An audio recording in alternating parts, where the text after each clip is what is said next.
magandang umaga, magandang hapon, magandang gabi. Saan man po kayo nandoon. Gagawa po ako ngayon ng ternong shorts. Sleeveless. Ito po lang yung pattern ko. Simple lang po to. At ito po yung aking shorts. Yan. Nakalagay po ay free size. Yan. Pwede to sa slim, pwede rin sa malusog. Yan. Meron akong tela dito. Tatlong piraso, guys. Yan. 1 kilo po ito. Itong tatlong to ay 1 kilo. Ang 1 kilo po ay 200. Ngayon, ang benta ko po ng ternong ganito ay 150. O, bahala na po kayo magkwenta. O, ayan. Tabasin na po natin. At ang may bibigay ko pong tip sa mga nanay na gustong kumita ngayong Pasko, gumawa na po kayo. Kasi mura lang naman po yung puhunan. Habang papalapit yung Pasko, itabi-tabi nyo na. Para pagdating po ng Pasko, mabebenta nyo na po ng maganda. Pwede po ibenta to sa Pasko ng 200 pesos ang isang terno. Oh guys, ito yung pinaka-shorts natin. Yan. Ngayon yung tela, medyo malaki. Kaya dito sa laylayan, guys, magdagdag tayo dito ng 2 inches. Dito, sa ibabaw, magdagdag din po kayo ng 1 inch. Ngayon, dito po sa side, wag na po kayo magdagdag kasi malaki na po itong shorts na to. Merong bumibili na ayaw naman nila ng masyadong malaki.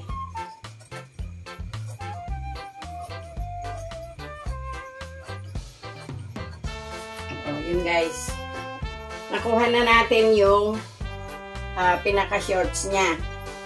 Pagka po ang tela ko ay spandex, ito po yung blouse ko.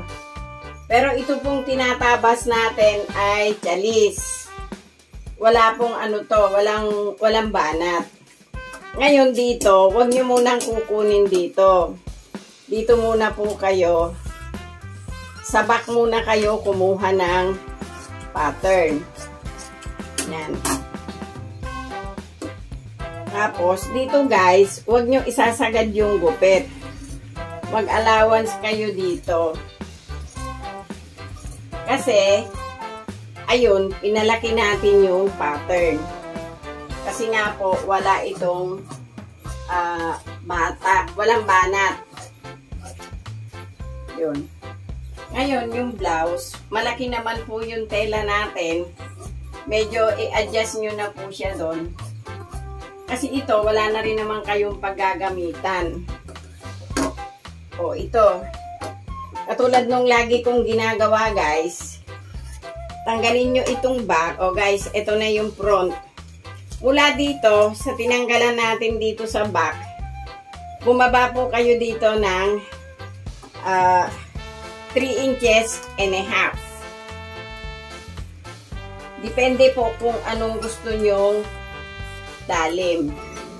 O guys, ito na yung shorts nung terno, tinabas natin.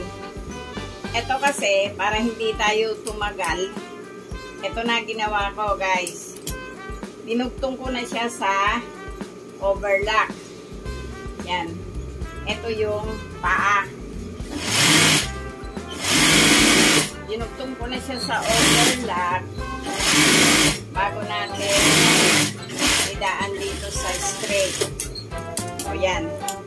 Ngayon, para matibay, i-fold nyo dun dito sa dulo guys. I-fold nyo na agad yung 1 inch. Tapos, pasadahan nyo ng isa. O, pagdating dito, i-fold nyo yung 1 inch. O, yan. Natahian na natin yung kanyang kundiyo. Ngayon, dito naman po tayo sa taas. Ito yung galing sa baywang.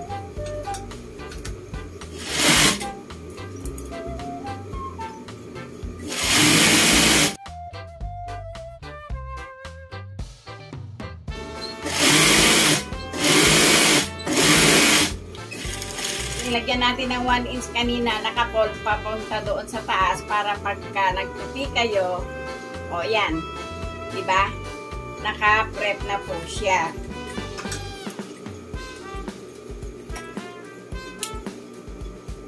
Ngayon dito guys, tansyahin nyo na lang yung 1 inch. Yun. Pagdating doon sa pinagdugtungan, lumabas po kayo doon. Ayan. Tulad kanina guys, ayun, nagtupi kayo ng 1 inch. Kaya pagka sinalang nyo sa makina, wala na po kayong problema. Papasadahan nyo na lang siya.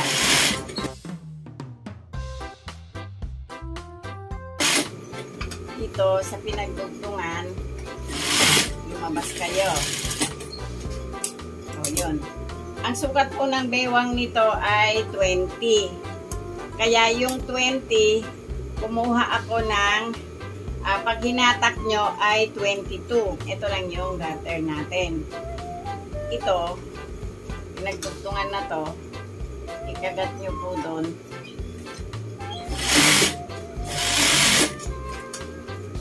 Kunin nyo yung gitna nito.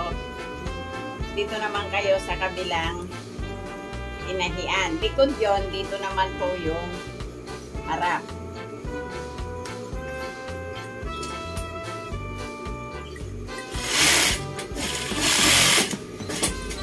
Kanina, kaya nagdagdag tayo ng 1 inch dito sa ibabaw nung tabasin natin kasi ang shorts na to ay high waist guys. Hindi yung hanggang balakang lang.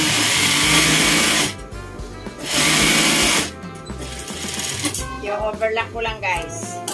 Guys, ito na yung shorts natin. Ito, i-fold nyo dito. Tapos, tahian nyo magmula doon sa labas na yon.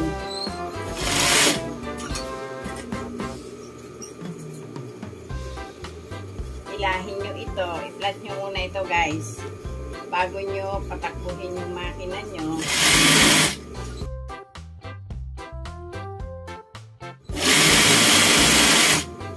Dito kayo pumasok kanina. Dito rin kayo lalabas. O, ito na siya guys. Ngayon, ang shorts natin, iba kasi yung harap sa likod. Ayan, mas malalim po yung likod. Ito bale yung harap. Dito po sa harap, para hindi malito yung bibili, lalagyan po natin ito.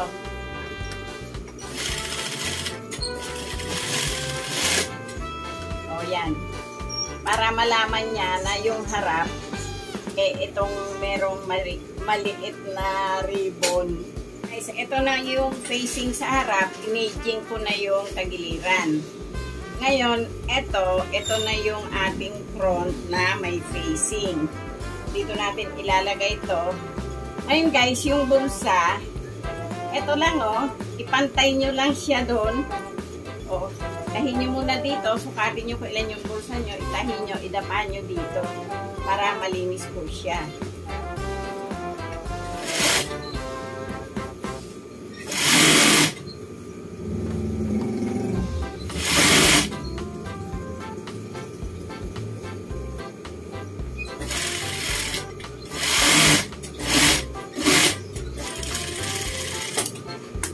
Ngayon, pagka ganito na hindi spandex, kailangan po may gupit kayo. O yan guys. So. Pero huwag nyong idadamay yung tahinin nyo. O, naigupit na natin doon. Ipaling nyo dito yung ginupit nyo, tapos idapa nyo yung facing. Tumakbo po kayo dito na 116.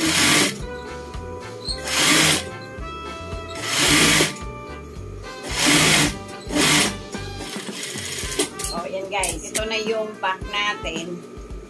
Bago natin ikapit ito, maglagay muna kayo doon ng aspile. O, yan guys.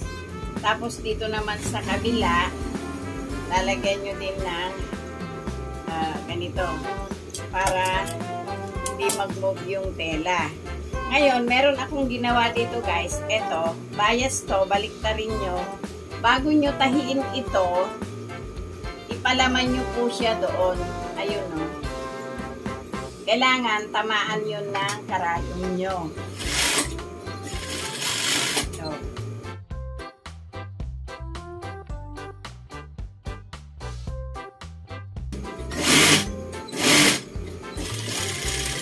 ayun, naikapit na natin.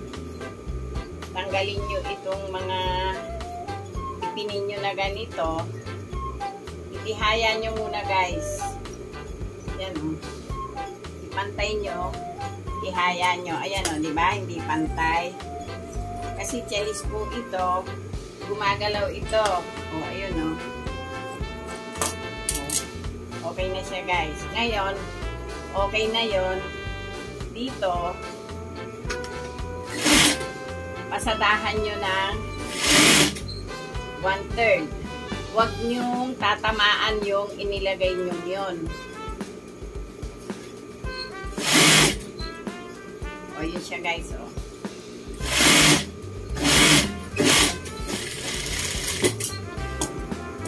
Ngayon, dito, gupitan nyo ulit dito. Kasi pag hindi po ninyo ginupitan dito, hindi po magpa-flat yung neck nyo. Ngayon, ito, gupitan nyo na dito.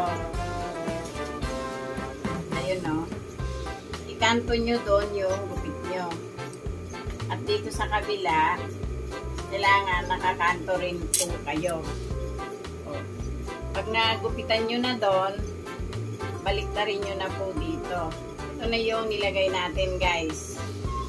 Tapos, dito din, baliktarin nyo. O, ito na siya. Ngayon, dito po kayo magsimula sa shoulder. I-flat nyo na po yung facing doon. Pagka-flat ng facing, tumakbo po kayo dito ng 1/16. So guys, naka 1/16 kayo ngayon dito.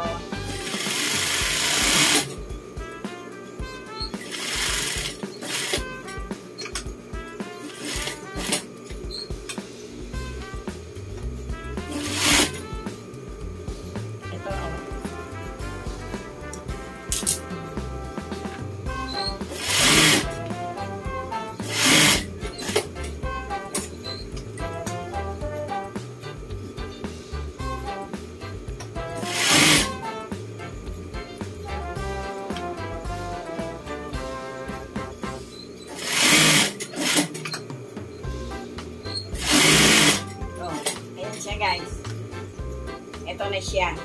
Ito yung cut natin dito. Ayon, ang purpose po nun para sa butones. Ngayon guys, ito yung back natin. Idikit nyo siya doon, no? Sa pinagtahian nito. Para sigurado na hindi mali. Idikit nyo muna, tapos saka nyo ibalik ito. Itong facing ng front.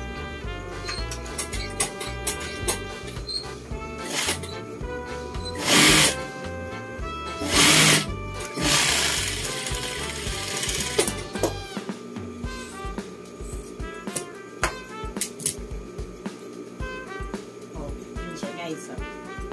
Tapos dito sa kabila, kunin nyo din ito. Yung kabila nito, yun. Ito, okay na to. May ilalagay nyo na siya ng weight. Ito yung front. Ito yung back. Ito yung facing.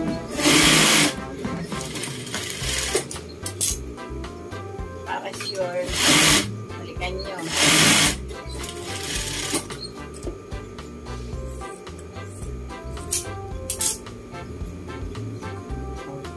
Siya guys. O yan guys, nagawa na natin yung neck niya. Dito tayo sa sleeve. Yan, ngayon, hindi kasi ito spandex guys, kaya kailangan natin maglagay ng bias. O, ito, magbabayas tayo. Ito, ginawa ko na yung bias. O.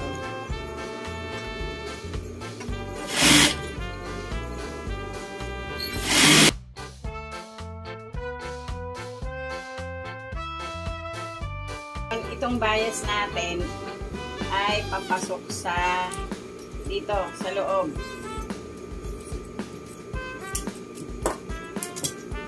Ito siya guys, so. Yun.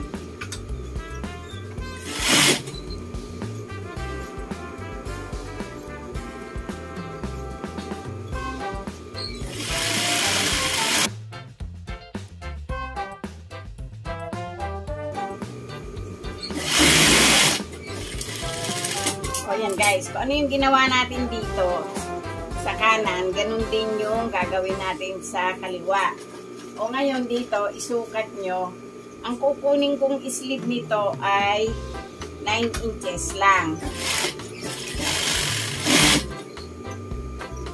Ngayon, nakuha nyo yung 9 inches dito sa side. I-slide nyo na lang po yung tahi nyo.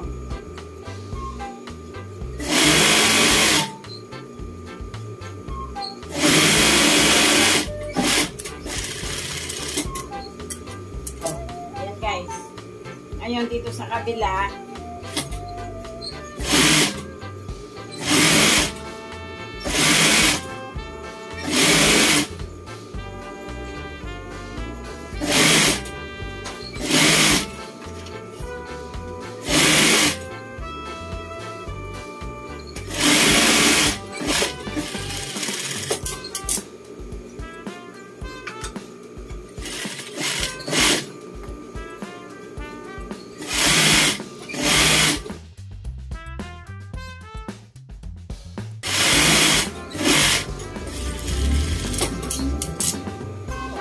kunin nyo yung gitna dito ng manggas. Yan. Tapos, kumuha ulit tayo ng 9 inches.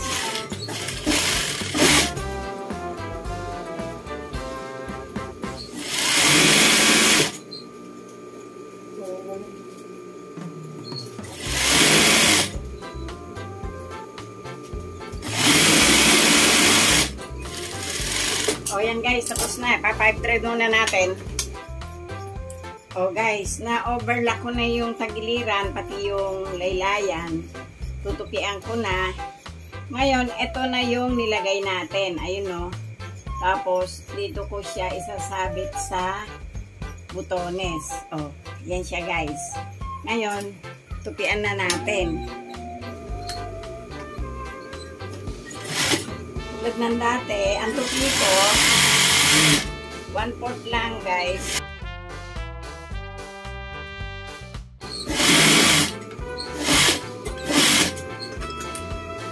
O yan, tapos na. Isukat na natin sa manikin. O guys, ito yung pangatlo doon sa tinahi natin na ternong walking shorts. Yan, tinak-in ko muna siya guys. Ngayon, ilalabas ko yung blouse niya para makita nyo kung gaano siya kahaba.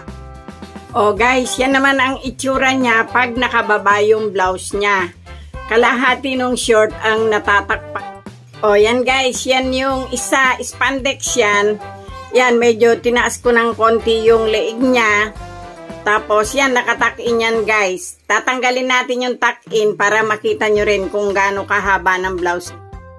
O, yan na guys. Ibinaba ko na yung blouse niya. Tinanggal ko sa pagkaka-tuck-in. Yan, pangalawa yan. Meron pang isa.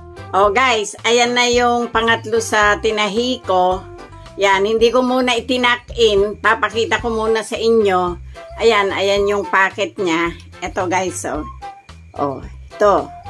At saka, yun. O, yan guys. Ngayon, itatack-in natin. O, yan guys. Yan na yung pangatlo sa shorts na terno natin. Yan. Na yung 3 piraso ay sa halagang 200. O, yan guys. Bebenta ko siya dito ng 150. O sana nagustuhan nyo yung ginawa ko ngayon.